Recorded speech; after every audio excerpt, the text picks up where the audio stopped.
वृश्चिक राशि वालों, आज हम आपको बताने जा रहे हैं 5000 साल पहले श्री भगवत गीता में भगवान श्री कृष्ण ने इंसान की बर्बादी के 3 कारण बताए थे और आज हम आपको यही बताने जा रहे हैं। तो चलिए सबसे पहले आते हैं कहानी पर। प्राचीन काल में एक शाही परिवार में एक लड़के का जन्म हुआ। कम उम्र में ही शाही ठाट बाट से दूर उसको गुरुकुल में भेज दिया गया। गुरुकुल में वह विद्यार्थी सबसे होनहार था और उसने वेदों और शास्त्रों का अध्ययन किया। उसकी शिक्षा समाप्त भी नहीं हुई थी कि उसके माता पिता और भाई बहन सभी प्राकृतिक आपदा में मारे गए। ना तो उनके पास कोई ठाट बाट रहा और ना ही माँ बाप। शिक्षा समाप्त करने के बाद उस विद्यार्थी ने प्रण लिया कि उसका सारा जीवन केवल लोगों की भलाई में ही गुजरेगा और उसने संन्यास ले लिया। अब उस सन्यासी ने अपनी सारी महत्वाकांक्षाएं त्याग दी और ध्यान लगाने के लिए संसारिक चीजों को छोड़ हिमालय के जंगलों में चला गया। वहाँ पर उसने लंबे समय तक तपस्या की और अपनी दिमागी शक्तियों को विकसित किया।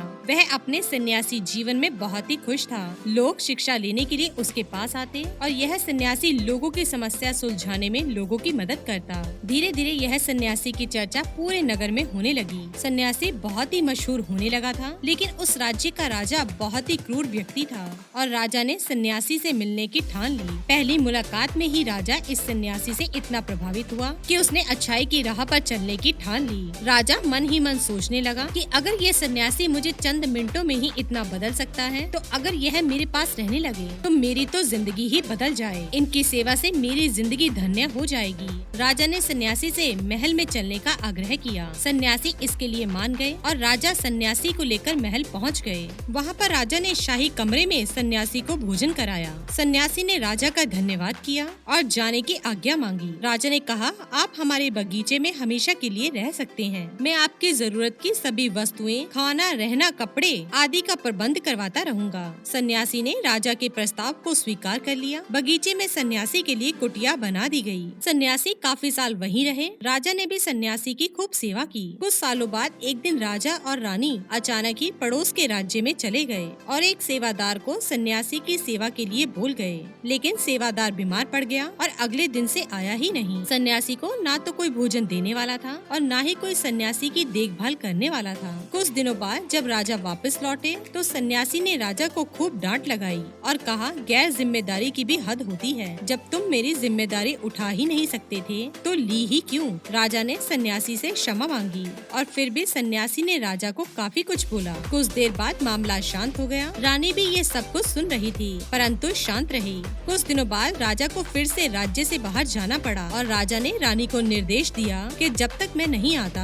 आप सन्यासी की जरूरतों का पूरा ध्यान रखिए। रानी हर रोज उचित पकवान बनाकर सन्यासी को भेज देती। एक दिन रानी नहाने के लिए गई और सन्यासी को भोजन देना भूल गई। सन्यासी ने बहुत इंतजार किया और जब भोजन नहीं आया तो सन्यासी सोच में पड़ गया। तो सन्यासी ने सोचा कि वो खुद महल में जाकर देखता है। तब सन्यासी की नजर रानी पर पड़ी। उसने रानी के अद्भुत रूप को देखा, जिसको देखकर सन्यासी चकित हो गया। रानी की सुंदरता सन्यासी के मन में घर कर गई। सन्यासी रानी की सुंदरता को भुला ना सका। वो खाना पीना छोड़कर अपनी कुटिया में ही पड़ा रहा। उसने अगले दिन भी कुछ नहीं खाया। सन्यासी बहुत ही कमजोर हो गया था। फिर कुछ समय बाद राजा वापस लौट आए। राजा को सन्यासी के हाल का पता चला। तब राजा सीधा सन्यासी के पास पहुंच गए। राजा ने सन्यासी से कहा, आप बहुत ही कमजोर हो गए हैं, पर गहरी सोच में भी डूबे हैं। क्या मुझसे फिर से कोई गलती हो चुकी है? फिर सन्यासी ने बताया, राजा, मैं आपकी रानी के अद्भुत सुंदरता के मुंह में पड़ गया हूँ और मैं रानी के बिना जिंदा नहीं रह सकता। राजा ने कहा, मेरे साथ महल में चलिए, मैं आपको रानी दे दूंगा। फिर राजा सन्यासी को लेकर महल में चले गए। रानी ने सबसे सुंदर कपड़े और गहने पहने हुए थे। राजा रानी के पास पहुंच गया और रानी से कहा, आपको सन्यासी की मदद करनी चाहिए। वो बहुत ही कमजोर पड़ गए हैं और मैं नहीं चाहता मैं किसी ज्ञानी पुरुष की हत्या का पाप अपने सिर पर लूं। राजा ने रानी से पूछा, क्या आप अपना पाप अपने सिर पर लेना चाहते हैं? सन्यासी आपकी अद्भुत सुंदरता के दीवाने हो गए हैं। रानी ने कहा, मैं समझ गई क्या करना है। और फिर राजा ने रानी को सन्यासी को सौंप दिया। सन्यासी रानी को लेकर जब कुटिया के दरवाजे पर पहुंचा, तब रानी ने सन्यासी से कहा, हमें रहने के लिए लिए घर चाहिए। सन्यासी तुरंत राजा के पास गया और कहा, राजा हमें रहने के लिए घर चाहिए। राजा ने उनके रहने के लिए घर का प्रबंध किया। सन्यासी रानी को लेकर जब घर पहुंचा, तब रानी ने कहा, घर तो बहुत गंदा है, इसकी हालत तो खराब है। सन्यासी फिर से राजा के पास गया और कहा कि राजा घर की हालत तो बहुत खराब है। राजा के हुक्म से घर ठीक करा दिया गया। फिर रानी नहा धोकर बिस्तर पर बैठ गई और सन्यासी भी रानी के पास आ गया।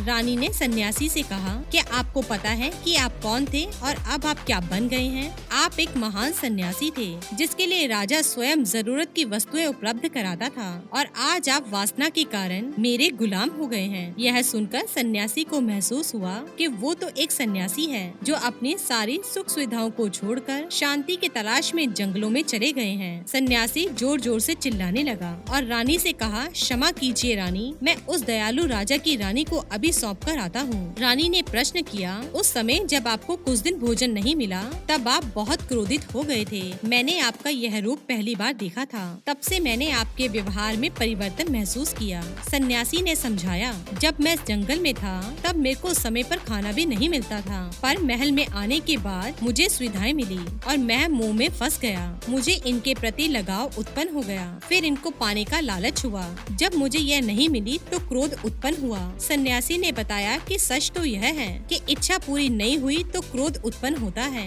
क्यों नहीं पूरी हुई और पूरी हो जाए तो लालच बढ़ता है और हमें और चाहिए। और सन्यासी ने कहा, यही इच्छा की पूर्ति मुझे वासना के द्वार पर ले आई और मैं आपकी ओर आकर्षित हो गया। इसके बाद सन्यासी को समझ आ गया कि उनको जंगल में वापस लौटना चाहिए और उसने ऐसा ही किया। दोस्तों, श्रीमद् भागवत गीता के 16वें अध्याय में 21वें श्लोक में स्वयं भगवान श्री कृष्ण ने 3 द्वार बताए हैं और ये 3 द्वार हैं काम, क्रोध और लोभ। और दोस्तों, आज जितने भी क्राइम इस दुनिया में होते हैं और उनके पीछे यही 3 वजह है, और जितना हो सके हमें इन तीनों से बचकर रहना होगा। अगर एक सन्यासी इसमें फंस सकता है और हम तो आम आदमी हैं। तो दोस्तों, जाना आपने बर्बाद होने के 3 कारण कौन कौन से हैं?